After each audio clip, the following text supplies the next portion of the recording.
네, 안녕하십니까. 리차드 양양사입니다. 오늘은 6월 24일 목요일, 지금 현재 시각 오후 4시 25분 접어들고 있습니다. 자, 미국 연준 의장의 입김이 상당히 강하죠. 그 사람의 시장 달래기 말 한마디, 사실 상투적인 그런 얘기인데도 불구하고 어쨌든 당분간은 뭐 금리 인상 문제나 테이퍼링 문제, 이 문제를 걱정할 필요가 없다 하는 그런 것에 그런 정도의 분위기로 자, 미국 시장도 즉 나스닥 같은 경우도 그렇고 또 우리 증시도 마찬가지죠. 나란히 사상 최고치를 갱신했다는 건데 한 가지 특이할 만한 것은 그렇다고 해서 현재 지원스럽게 쭉쭉 지수가 급등하는 그런 정도는 또 아니죠. 그래서 지난 3월 말부터 지금까지 최근에 코스피 종합지수 상황을 보면 딱 그런 식입니다. 꾸역꾸역 올라가는 장세가 이제 만들어지고 있다는 것인데, 자, 이러한 꾸역꾸역 상승 장세는 현재 여건상 당분간 유지될 소지가 높다 하는 그런 관점으로 봐야 된다는 거죠. 그래서 당장은 삼성전자 같은 IT 대형주들에 초점 맞출 것이 아니라 기존 갖고 있는 물량 정도만 그대로 가지고 가면 된다 이렇게 말씀을 드리면서 지금은 제2성급에 있는 대형주, 즉 오늘 같은 경우는 LG전자 같은 종목들이 대표적인 케이스고 2차 전지주 중에서는 SKC 같은 종목들이 대표적인 종목이라고 이제 말씀을 드리고 있습니다. 우리 포트폴리오 구성 내에서 말씀드린다면 그런 종목들이 제2성급에 있는 대형주라는 것이고요. 그리고 보다 중요한 것은 새로운 개념으로 부각되고 있는 신성장주들입니다. 이른바 플랫폼 업체들이라는 것이죠. 그래서 말씀드리고 있는 종목이 네이버 그리고 카카오인데 지금 단기적으로 카카오는 너무 많이 올라갔습니다. 그래서 그 며칠 전부터 카카오는 추격해서 매수하면 안 된다 했던 것, 오히려 많이 갖고 계신 분들, 특히 단기적으로 보시는 분들은 매도를 해야 된다고 말씀을 드렸던 건데 오늘 급락이 나왔어요. 더욱더 지금은 카카오는 매우 조심을 해야 된다는 것이고, 다만 어떤 경우가 있다 하더라도 네이버는 절대 팔면 안 됩니다. 무조건 보유해야 되고, 오히려 안 갖고 있거나 물량이 부족하신 분들은 더 사야 된다는 거죠. 그만큼 중요합니다. 네이버가 궁극적으로 먼 미래를 보면 시간은 네이버의 것이다 라고 제가 설명을 드리고 있죠. 그래서 오늘 준비된 내용 중에는 이 네이버가 들어간다는 것이고요. 또 메타버스라는 개념까지 설명을 드려야 될 것 같습니다. 네이버가 현재 재평가돼야 될 분야가 몇 개가 더 있습니다. 가령 온라인 쇼핑, 또 핀테크도 있고요. 또 클라우드나 AI도 있고 그렇습니다. 그중에 또 메타버스가 상당히 중요하죠. 이 네 가지 분야가 네이버가 새롭게 재평가될 그런 사업 파트가 된다는 건데 시장에서 이제야 비로소 조금씩 그런 점을 좀 알아주는 것 같습니다. 우리는 그 전부터 이 점에 대해서 다 알고 있었죠. 그 내용을 조금 더 요약해서 이제 말씀드릴 건데 메타버스를 중점적으로 말씀을 드릴까 합니다. 반드시 이 개념을 이해를 해야 된다는 거죠. 새로운 신세계가 펼쳐지고 있다는 개념으로 새로운 인터넷에 버금갈 정도의 큰 혁명적인 그 온라인 세계의 대변화가 현재 만들어지고 있다는 그런 개념으로 봐야 됩니다. 그게 바로 이제 메타버스다 하는 거죠. 그 한가운데 네이버가 있고 그리고 조금은 그런 점에서 부각되지 않고 있습니다만은 삼성전자도 궁극적인 수혜주가 된다 하는 것까지 염두에 두실 필요가 있습니다. 어찌됐든 삼성전자는 우리한테는 가장 중요한 장기 정석 투자 종목입니다. 또 단기 중기로도 지금 현재 분위기로 봤을 때에는 조만간에 다시 힘을 낼 수 있는 어떤 가능성 조금씩 만들어지는 것 같습니다. 단기 중기적 관점에서 봤을 때도 말이죠. 따라서 전혀 안 갖고 계신 분들 중에서도 특히 삼성전자를 좀 넉넉하게 보시는 분들은 이때쯤에서 매수해 두는 것도 나쁘지 않을 것 같고, 어찌됐든 갖고 계신 분들은 뭐 그 전에 그래 왔듯이 계속 보유를 해야 된다는 것이죠. 눈 하나 깜짝하지 말고 절대 흔들리지 말고 그대로 보유를 하시면 된다는 것을 다시 한번 말씀을 드리는데, 다만 그를 제외한 나머지 분야에서 종목 수가 많거나 특정 파트에 너무 물량이 많고 했을 때는 그들을 약간 줄여서라도 네이버나 또는 현재 뭐 LG전자나 또는 SKC나 또는 메타버스 관련된 다른 종목이거나 이런 종목에 조금 더 집중할 필요가 있다는 것을 계속 현재 강조드리고 있는 그런 상황이라는 것이죠. 자, 그것을 배경으로 해서 오늘 제가 준비한 내용은 일단 오늘 LG전자가 괜찮았어요. 어제는 SKC가 좋았고 오늘은 또 LG전자가 꽤나 탄력적으로 올라가는 그런 모습이 나타났습니다. 그래서 LG전자가 지금 같은 상황 속에서 가장 만만한 종목이다 해서 그 전부터 말씀드렸던 건데 오늘은 특별히 애플과 관련돼서도 뭔가의 가능성이 좀 있다는 내용을 갖고서 현재 그 LG전자를 좀 말씀을 드릴까 합니다. LG전자와 애플과 뭔가 터지면 당장 주가가 20만 원 넘어가 25만 원 그런 정도로 치솟아 올라갈 가능성도 다분히 있다는 것이죠. 자, 그리고 이제 두 번째, 사실 이게 가장 중요한 주제가 되겠습니다. 메타버스 개념을 다시 한번 전반적으로 파악해보고 그와 관련된 파트, 그런 이 메타버스 갖고 있는 산업 트렌드에 어떤 의미를 갖고 있는지와 그와 관련된 종목들, 네이버 그리고 중소형주 중에서는 자이언트 스텝을 제가 말씀을 드렸었죠. 자이언트 스텝 이것도 의미 있는 종목입니다. 그리고 이번 주 중에 또 새롭게 발굴해서 말씀을 드리고 있는 종목은 알체라 이런 종목들입니다. 이런 종목들이 상당히 중요한 역할을 할 것으로 보이는 그런 종목들입니다. 기술적으로도 매수할 타이밍을 가져볼 때가 됐다 하는 관점에서 그 요령과 기준을 좀 말씀을 드린 바 있는데 다시 한번 짚어서 이들 정보를 좀 말씀을 드리는 그런 기회를 갖도록 하겠습니다. 자, 일단 본론에 들어갈 건데요. 그 전에 간단하게 양해 말씀을 드릴 것은 제가 이 유튜브에 아직은 좀 미숙해서 이 화면상의 구성이 조금은 밑으로 쳐져 있는 모습으로 아마 나오지 않을까 싶은데요. 지금 당장 이걸 조절할 수 있는 방법을 찾지 못하고 있습니다. 그래서 오늘은 일단 이렇게 화면상 약간 불편한 그 모양으로 나온 것을 양해를 좀 해주십사 하는 내용을 먼저 말씀을 드리면서 전반적인 내용에는 큰 지장은 없을 겁니다. 그런 점 양해를 해주시면서 그 시청 또는 청취를 좀 해주시기 바랍니다. 자, 일단 오늘도 이슈부터 점검을 해야 되겠죠. 나스닥은 연속 사상 최고이고요. 우리나라 코스피도 마찬가지죠. 자, 미국의 주택가도 계속 올라갑니다. 주택가는 편차가 너무 심하기 때문에 산술적 평균을 안 쓰죠. 중간가를 이제 따지는데 중간가가 작년 동기 대비 약 24% 정도, 이 정도면 뭐 초급등입니다. 근데 사실 뭐 주택가만 올라간 게 아니죠. 각종 특히 원자재 가격이 많이 올라갔고 또 올라가는 추세입니다. 전반적으로 전체 자산들이 상당히 높은 고공행진을 하고 있는 이른바 자산 버블 상태라는 것이죠. 그래서 계속해서 그와 관련된 버블론 상당한 위기가 초래될 수 있다라고 하는 경계론이 또는 경고가 끊임없이 나오고 있다는 건데, 자, 이 부분은 그 전부터 계속 말씀드렸던 내용입니다. 그래서 오늘은 그런 경고가 있다는 것만 알고 넘어가도록 하죠.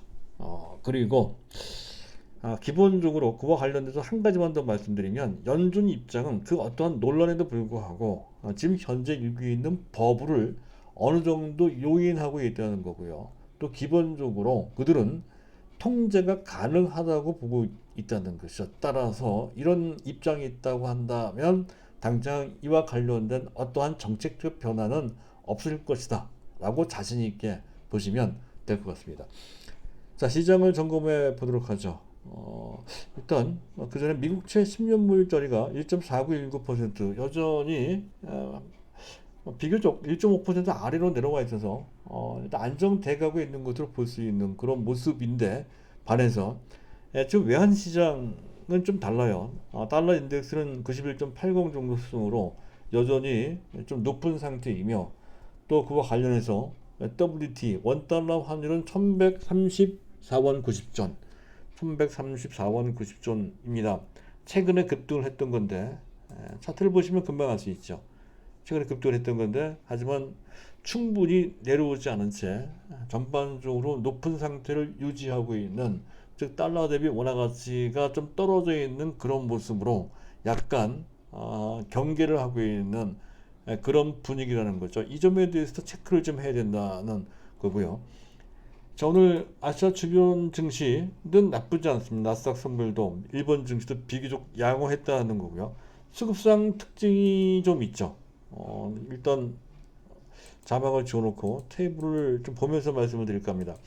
테이블 보면 외국인은 순매도, 일반 개인도 순매도고요. 그리고 기관이 순매수했는데 주로 금융투자가 집중적으로 매수했음을 알 수가 있습니다. 3,400억 정도나 매수했습니다. 그만큼 현재 금융투자 입장에서 봤을 때 순발력이 높은, 상당히 민첩한 행동을 하고 있는 금융투자 입장에서 봤을 때 지수 상황이 나쁘지 않으니 단기적으로 비교적 능동적인 대응을 한 것으로 판단이 되고요.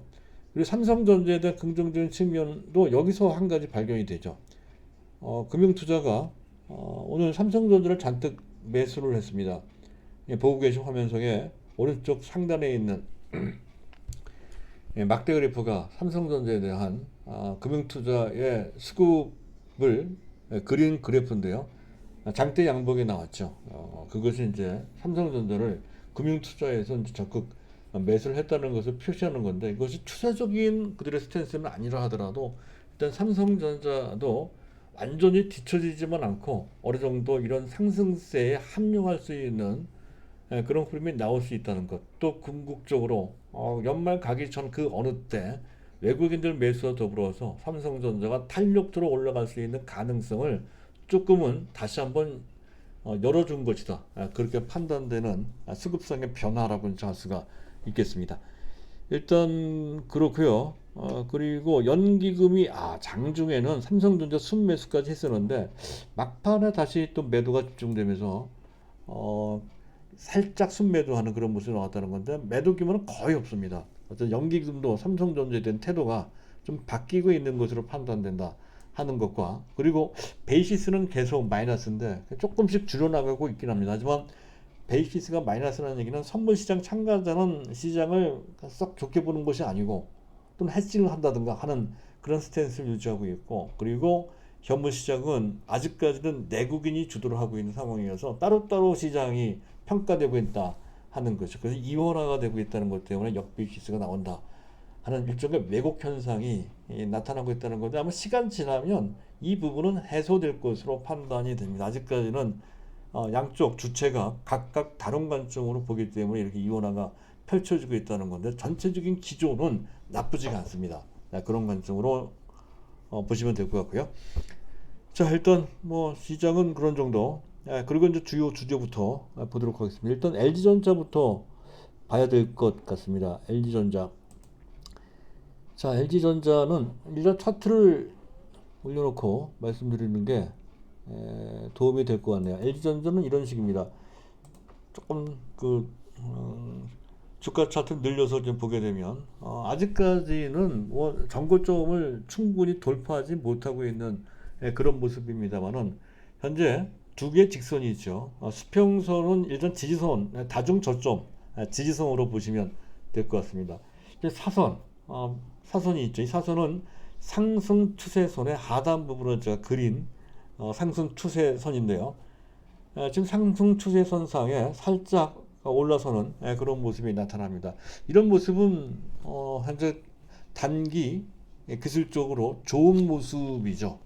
그리고 여하의 상당 기간 한 2개월 정도를 횡보 조정을 받으면서 앞에 있는 매물도 대략 한 15만 원 내지 18만 원 정도 걸쳐 있는 그런 매물들을 차근차근 소화를 해내가는 그런 모습으로 괜찮은 모습이다 하는 건데, 일단 기술적으로 그렇다 치더라도, 자, 이 점에 대해서 그때 LG전자를 지금 현재 시점에서 봤을 때 가장 만만한 대형주라고 해서 몇 번 소개를 했던 종목인데요.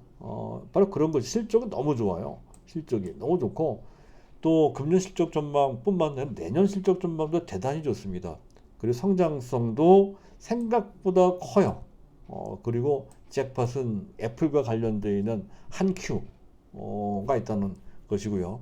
그리고 판도상으로는 또 지금같이 IT 대응주 전반적으로 힘을 못 쓰는 그런 와중이지만 그래도 지수의 영향을 좀 덜 받는 베타 계수가 상대적으로 조금 낮습니다. 베타 계수라 하면 지수와 연관된 정도를 베타 계수라고 하죠. 지수의 민감도 높은 종목들을 베타 계수가 높은 종목이라고 합니다. 가장 대표적인 종목은 삼성전자죠. 그런데 LG전자는 똑같은 IT 대형주지만 덩치가 작기 때문에 베타 계수가 좀 낮습니다. 그래서 그런 측면, 그 판도 측면에서 봤을 때 베타 계수가 좀 낮은 종목이 유리하거든요. 지금 현재. 그래서 제 2선 대형주가 뜬다는 개념에서도 이제 LG전자가 좋다는 것이고, 또 실적 부분은 아마 금년에 평년도에 거의 2배 수준으로까지 평년도의 기준으로 봤을 때 한 2조 5천만 남아도 실적 좋다, 나쁘지 않다 이렇게 평가를 받는 정도였던 건데 금년에는 5조가 넘어갈 것 같아요. 대단한 실적입니다. 네, 그런데 그게 금년으로만 이례적으로 실적 좋고 말 것이 아니라 내년도 내후년도 계속 좋아질 소지가 높다는 거죠. 실적 서프라이즈가 현재 단발로 끊어낸 게 아니라 행진을 할 것이다 하는 거고요. 그렇게 되는 그 배경에는 IM 스마트폰 부분을 철수를 했죠. 그 효과가 있는 것이고 또 현재 VS 사업부 전장 사업부입니다. 여기도 만성 적자 상태였었거든요. 물론 큰 폭의 적자까지는 아니더라도 이 기여도는 사실상 제로였었습니다. 그런 부분이 개선이 되면서 금년부터 특히 내년보다는 시장에서 특히 증권가에서의 평가는 내후년에 이 VS 사업부 전장 사업부가 꽃을 피우기 시작할 것이다.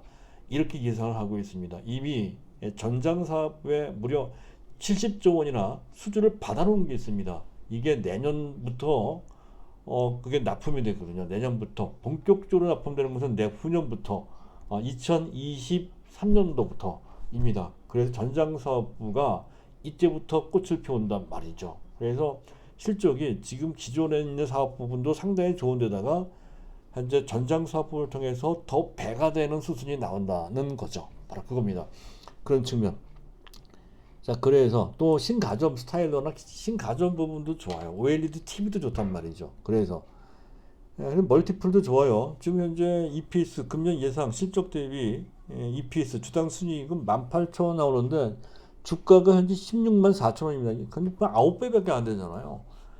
성장성이 없으면 9배나 10배나 뭐 그래도 싸다고 하는 건데 성장성까지 가미가 된 이 상태에서 지금 PER 10배는 너무 지나치게 저평가되어 있는 상태입니다. LG전자 정도라고 한다면 PER을 15배 이상 해줘야 되거든요. 그러면 계산상으로 27만원도 나온다는 게 LG전자의 목표치입니다. 자, 그렇고 잭팟은 돌발적으로 대형 호재가 나올 수 있다는 그 내용을 제가 잭팟 효과다 이렇게 얘기하는 건데 케이스가 두 가지입니다. 한 가지는 지금 협력업체인 마그나사 세계 3위권 자동차 부품 회사죠. 캐나다사입니다. 근데 여기와 협력해서 애플걸 생산하는 것을 수주받을 가능성이 여전히 남아있다는 건데 그게 아니라 하더라도 케이스 2 어차피 LG그룹은 애플과 상당히 돈독한 관계죠. 가장 대표적인 수혜 업체는 LG이노텍입니다. LG이노텍 카메라 모듈을 현재 애플에 납품을 하고 있단 말이죠. 그래서 최근에 LG이노텍도 꾸역꾸역 잘도 올라갑니다. 바로 이 종목이 LG이노텍이죠. LG이노텍에서 보면 애플과 LG와의 관계가 상당히 돈독하다는 것을 알 수가 있죠. 그렇다고 한다면 직접 생산은 하지 않는다 하더라도 적어도 LG그룹이 LG전자가 애플카가 만들어졌을 경우 현재 전장 부품을 납품할 소지는 대단히 높습니다. 그래서 일각에서는 만약에 그런 식으로 해서 전장 부품을 애플에 납품하는 경우에는 마치 스마트폰 AP를 그렇게 하듯이 애플의 그런 애플카의 그런 그 전장품을 납품하게 되면 스마트폰의 TSMC가 현재 애플카의 TSMC가 삼성전자가 아니라 LG전자가 된다라는 그러한 평가도 나오고 있다는 것이죠. 자동차 업계의 TSMC가 바로 LG전자다 뭐 이런 식의 표현이 되겠습니다. 뭐 그 정도까지는 아니라 하더라도 어쨌든 애플과 상당한 관계를 맺고 있다 하는 것에 어떤 큰 모멘텀이 있다라고 이제 볼 수가 있는 것이고요. 자, 그리고 자, 성장성과 관련된 그 전장 부분과 관련된 경쟁력을 그 전에 말씀드렸었죠. 70년 노하우의 모터 부분 경쟁력에서 전기차 시대 파워트레인 쪽은 LG전자가 세계 최강입니다. 예, 그리고 좀 더 조명도 말씀드렸고, 또 인포테인먼트는 아직은 뭐 수익성을 크게 기대할 수 없는 부분이지만 이 부분도 LG전자 상당한, 특히 디스플레이 부분에서 상당한 경쟁력을 이미 구축해 놓은 상태입니다. 그래서 그것도 그렇고요. 시의성도 지금 현재는 당장 삼성전자 못 가니까 이 이성급에 있는 대형주들이 부각되는 수순은 너무 자연스러운 수순이라는 것이죠. 지금은 상당히 유리한 상태라는 거 이미 이제 말씀을 드렸고요. 자, 그리고 목표 가격은 이제 그전에 말씀드렸듯이 금년 중으로 본다면 20만 원 정도로 보시면 되고, 내년까지 본다면 24만 원 정도인데, 그것은 어디까지나 약간 보수적으로 본 정도의 목표 가격입니다. 빠르면 금년 중에 24만 원 바로 갈 수도 있습니다. LG전자가. 그리고 내년 중에 30만 원 갈 수도 있는데, 어디까지 너무 희망 섞인 너무 높은 그러한 그 목표가니까 현실적으로 봤을 때는 금년에 20만 원, 내년에 24만 원 정도를 보면 된다. 이런 관점으로만 보시면 될 것 같습니다. 일단 LG전자는 그런 정도로 마치도록 하고요. 자, 그리고 본 주제인 지금 메타버스와 관련돼서 다시 한번 말씀을 드릴까 합니다. 메타버스. 자, 세상을 바꾸는 온라인이라고 하는 그 세계, 온라인 세계의 생태계를 바꾸는 새로운 신대륙이다 하는 그런 개념이라는 거죠. 자신의 아바타가 실사적으로 거의 사실과 가까운 그런 형태, 그런 존재로 가상세계에서 활동하는 그 모든 것을 메타버스라고 말씀을 드리고 있죠. 그래서 이렇게 설명되게 됩니다. 현재 우리는 어떤 가상세계를 접할 때 모니터를 보잖아요. 근데 지금 앞으로의 메타버스 세계는 우리가 모니터 안으로 들어간다는 개념, 바깥에서가 아니고 안으로 들어가서 직접 우리가 물론 아바타를 통해서이긴 하지만 거기서 활동을 한다는 개념입니다. 그래서 그것은 단순히 게임하는 정도 수준이 아닌 우리의 생활의 일부가 된다는 거죠. 객이 아니라 주체가 되는 그런 개념이 된다는 측면에서 어마어마한 대변화가 이제 시작 단계에 들어섰다는 것이죠. 그래서 또 하나의 소통 공간 또는 신세계 또는 신대륙의 발견이라고 이제 말씀을 드리고 있는 거고, 이게 시작 단계이기 때문에 피부에 와닿지 않을 뿐입니다. 근데 조금 더 젊은 세대들은 이것을 피부로 느끼고 있단 말이에요. 특히 20대보다도 10대 정도가 되면 여기에 거의 매몰되어 있다는 것을 현실적으로 발견할 수가 있을 겁니다. 그런 정도로 이 파급 효과가 어마어마한데 이제 시작 단계, 10대에서부터 이미 시작되고 있다 하는 것까지를 아시면 될 것 같고요. 자, 그걸 통해서 이미 뭐 각종 매스컴을 통해서 보도가 되고 있죠. 가상 오피스, 교실, 또 공연, 시장, 현재 무한대로 그 활동 범위가 이제 확대되고 있다는 것이고요. 심지어는 이미 작년에 벌어졌던 일입니다. 트래비스 스콧이라고 하는 세계적인 힙합 가수가 있죠. 그 사람이 메타버스 공간을 통해서 콘서트를 열었는데 동시 접속자가 무려 1230만 명이나 된다는 거고, 그와 관련된 굿즈, 상품이죠. 상품 판매를 한 것이 221호 한꺼번에 단순간에 벌었다는 소식이 전해진 바도 있습니다. 또 얼마 전이죠. 블랙핑크, 우리나라 BTS에 부감되는 또 걸그룹들이죠. 이 블랙핑크 사인회가 있었는데 이건 어딥니까? 즉 제페토에서 있죠. 네이버의 제페토에서 사인을 했는데 무려 그 사인회 참가자가 4,600만 명이나 몰렸다는 거죠. 어마어마한 신세계입니다.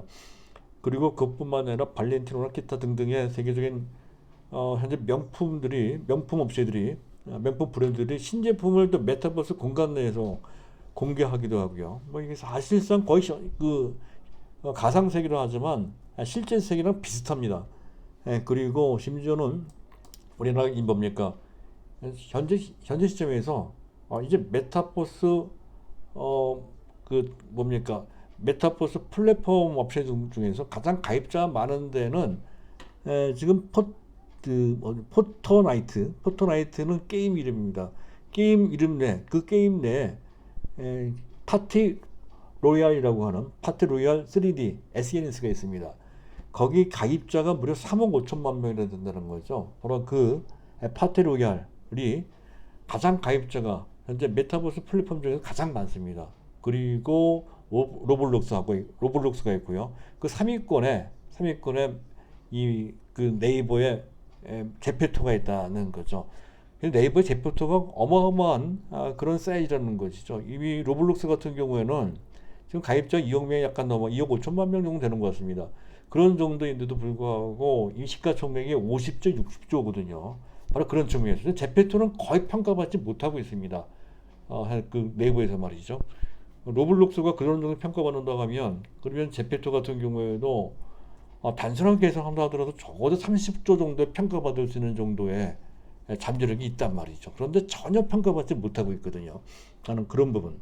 그 다음에 이미 글로벌 빅텍들은 뭐 가장 적극적으로 나서는 업체는 마이크로소프트 같은 또는 페이스북 같은 애플도 포함이 되네요. 구글도 있고 이런 쪽입니다. 뭐 보이는 대로 다 싹들이 인수를 하거나 또는 협력을 맺거나 그런 식으로 하죠. 적극적입니다. 패권 전쟁은 이미 벌어져 있는 그런 상태라는 것이고 우리나라도 참고하고 있죠. 정부 차원에 참고를 하고 있습니다. 그래서 정부 주관으로 해서 이미 동맹 체제가 구축됐고 또 현재 정부의 태스크포스까지 지금 현재 발족이 된 상태라는 것이고 심지어는 이번 대선 가도에 대선 후보자들이 메타버스 공간을 통해서 대선 활동을 한다고 1,000명을 좀 하고 있는 실제 활동하고 있기도 하고 말이죠. 그런 상황이란 말이죠. 그런 정도로 이 메타버스 시기에는 어마어마하게 이제 이 신세계가 펼쳐지고 있다 하는 것이고요. 거기 한가운데 앞서 얘기했던 네이버가 있단 말이죠. 그리고 이것과 관련돼서 소프트웨어 정책연구소에서 5대 트렌드를 얼마 전 매스컴을 통해서 제시한 바 있는데요. 제가 말씀드렸던 내용과 비슷합니다.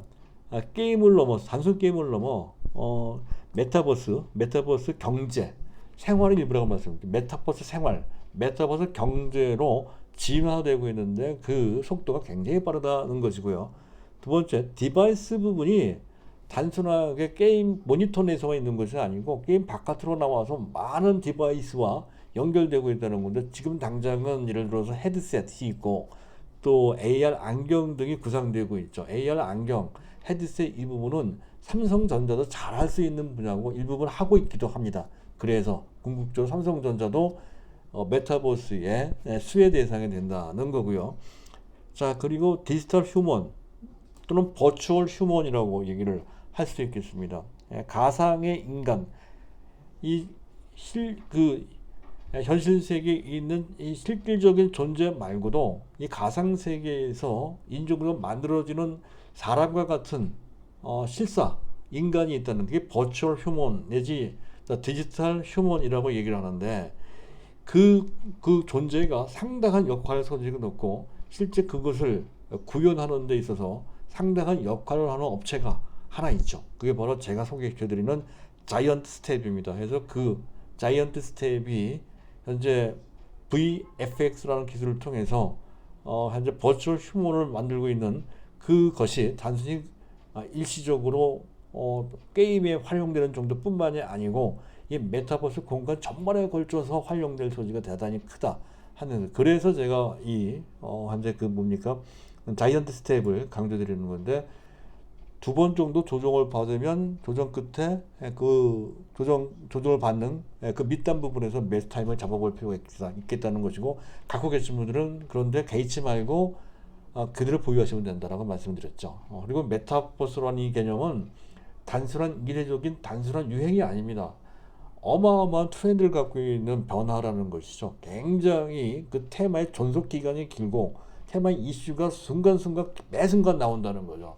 기회가 많다는 것이죠. 그래서 여기서 끝일 종목이 아닙니다. 그래서 적당히 매수해 둘 필요가 있다는 것이고, 갖고 계신 분들은 그대로 보유하고 추가 매수까지 가능하다는 것을 이런 점에서 볼 수가 있다는 것이고요.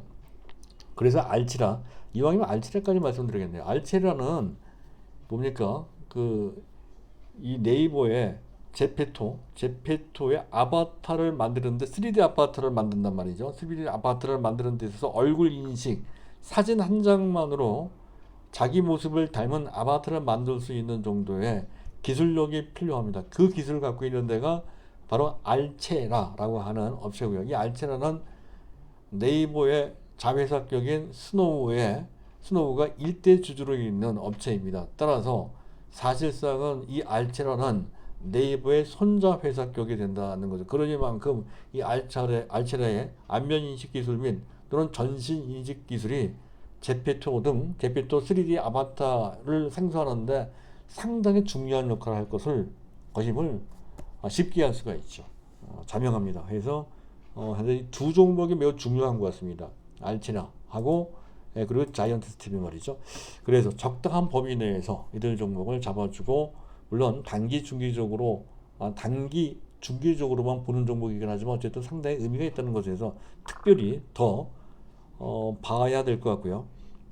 자, 그리고 다양한 IP는 지적재산입니다. 지적재산과 협력할 수 있다는 건데, 다양한 IP 여러 가지가 있겠지만 그 중에 우리한테 직접적으로 가장 와닿는 부분은 K 콘텐츠입니다. K-팝도 있고요. 또 웹툰, 웹소설도 있습니다. 또 드라마도 있고요.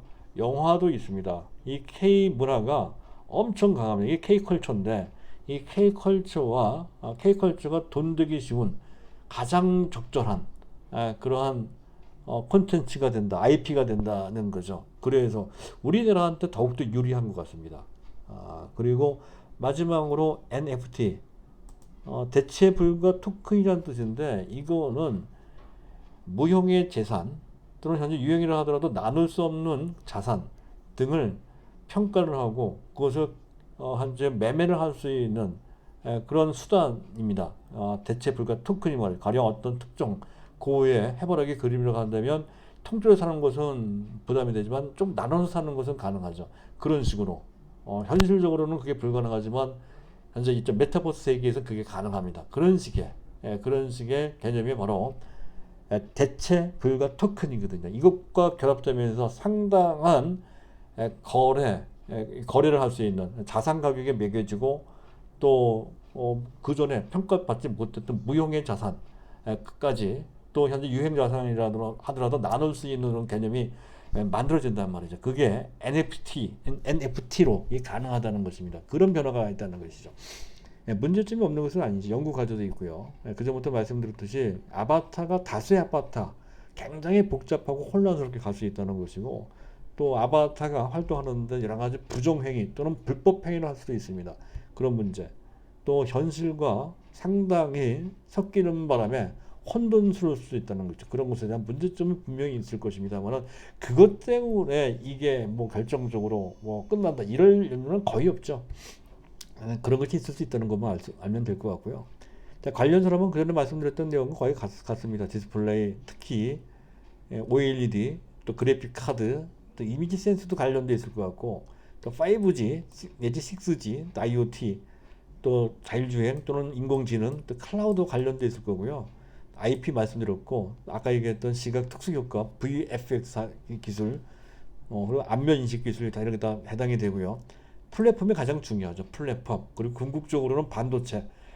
이것이 제대로 작동되기 위해서는 어마어마한 빅데이터가 필요합니다. 또 경우에 따라서는 플랫폼사 같은 경우에는 어마어마한 서버가 또 필요하거든요. 모든 게 다 반도체입니다. 메모리도 그렇고 비메모리도 그렇고. 그래서 지금 당장은 이게 아직은 그 정도까지가 아니라서 반도체에 대해서는 언급이 안 되고 있지만, 나중에 3년 후가 되든 5년 후가 되든 이쪽 세계가 커지면 커질수록 반도체는 폭발한다는 것이죠. 그런 관점으로 본다면 삼성전자도 여기 또 굉장히 중요한 수혜 대상이 됩니다. 그래서 우리가 갖고 있는 종목들이 이 메타버스와 관련된 종목들입니다. 그래서 더욱더 삼성전자에 대해 정진하시고, 또 단기 중기적으로 봤을 때 네이버도 네이버고, 네이버 엄청 중요하죠. 그리고 네이버에 연관돼서 아까 얘기했던 자이언트 스텝이나 또는 알체라 같은 정말 단기 중기적으로 트레이딩 하는 정도의 선택을 하면 괜찮을 것 같습니다. 자, 여기까지입니다. 감사합니다.